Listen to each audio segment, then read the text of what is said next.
Si fuese, o sea, ninguna empresa privada que tiene una oportunidad de ganancia deja de tomarla.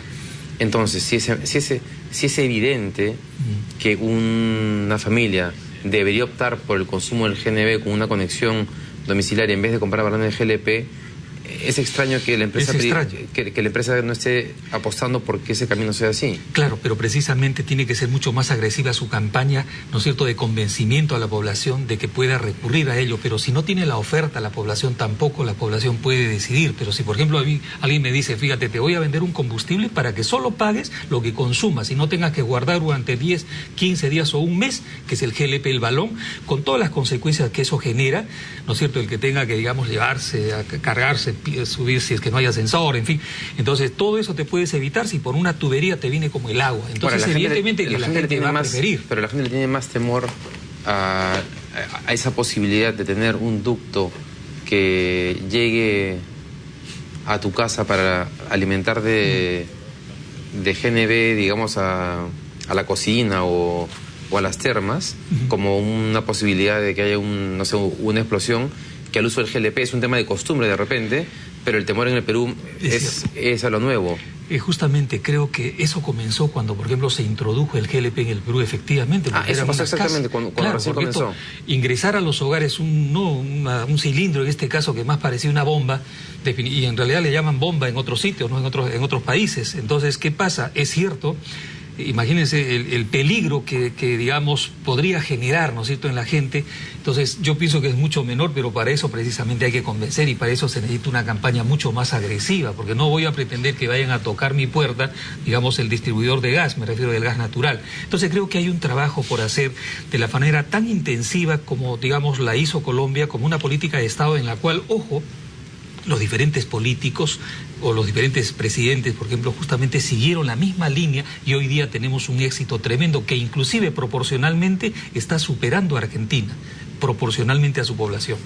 Ahora, si la salida es la competencia del GNB, que implica la masificación de su uso, claro, deberíamos concluir que por lo menos para el siguiente año, 2 años, 3 años, no es que haya una solución a la vista al problema del precio del GLP en el país. Es decir, las familias van a tener que continuar asumiendo este margen que las comercializadoras mayoristas quieran tener. Claro, es una pena, pero esa es una realidad. Pero por eso decíamos que habría que tomar algunas medidas que puedan atenuar esos efectos y por eso señalábamos, por ejemplo, la difusión de esta información que tienen los enemigos hace mucho tiempo. Entonces, eso es lo que podría, en cierta manera, disuadir para que haya los abusos o, digamos, continúen los abusos que en este momento se está observando. Creo que vamos a crear un bloque en el programa, no es una mala idea, vinculado a la difusión de ciertos precios y ese es un servicio público, de productos básicos, David, para las familias. Es un servicio público, porque al final podría precisamente un mercado libre como el nuestro tratar de generar competencia. Eso ha ocurrido en otros países en que, digamos, no solamente con el gas natural, sino, por ejemplo, y en el caso de Colombia precisamente, la parte de la seguridad, la difusión que hicieron y hoy día pues es un éxito total, ¿no? Porque, digamos, tener un 60% de la población utilizando gas natural barato, ecológico, en fin, como es el gas natural versus el GLP, pues definitivamente, digamos, ha apostado por lo seguro y por lo económico en el caso de Colombia. Bien, ingeniero, nos quedan unos 4 minutos. Sí, les pido por favor que me den un par de minutos más de lo planificado en esta entrevista.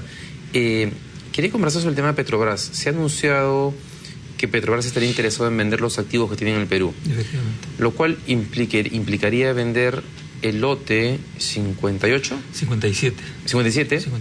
Que recientemente le había sido renovado el contrato. Claro. 57 y 58, tiene participación en ambos. En ambos, pero ¿cuál es en el que está solo? En el que está de 57. Ok.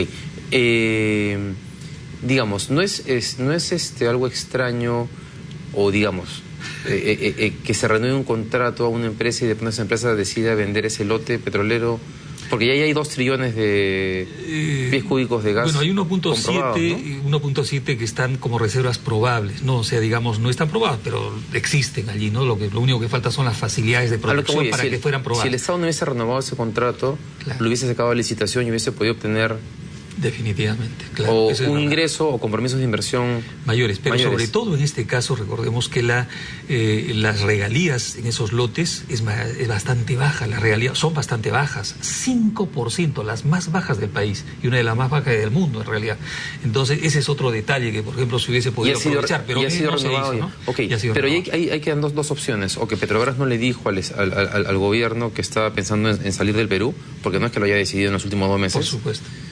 O que el gobierno sabía, pero por motivos de repente geopolíticos de relación con Brasil decidió, porque había un distanciamiento que finalmente con esto un poco que ¿no? con los tucanos y compañía. No, ya antes del tema del lote de Petrobras se había como logrado los tucanos volver a retomar las relaciones Perú-Brasil. Si Petrobras vende el lote, ¿es posible cambiar las condiciones del contrato?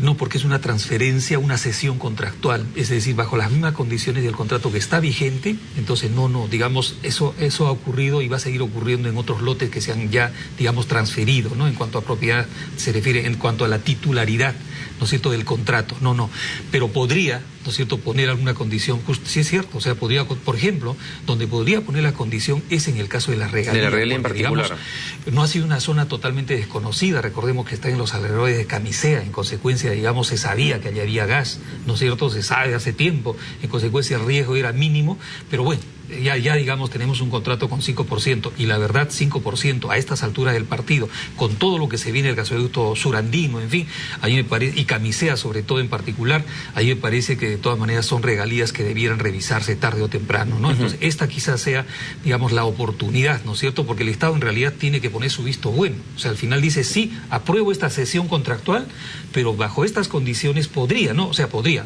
Es decir, eso depende, digamos, lo que decía pues el gobierno en este caso. Ok, el caso del gasoducto, ya hay una decisión del gobierno me parece firme de ir adelante con eso. En septiembre. En septiembre, que hay dudas si efectivamente se va a poder llegar a la licitación para esa fecha.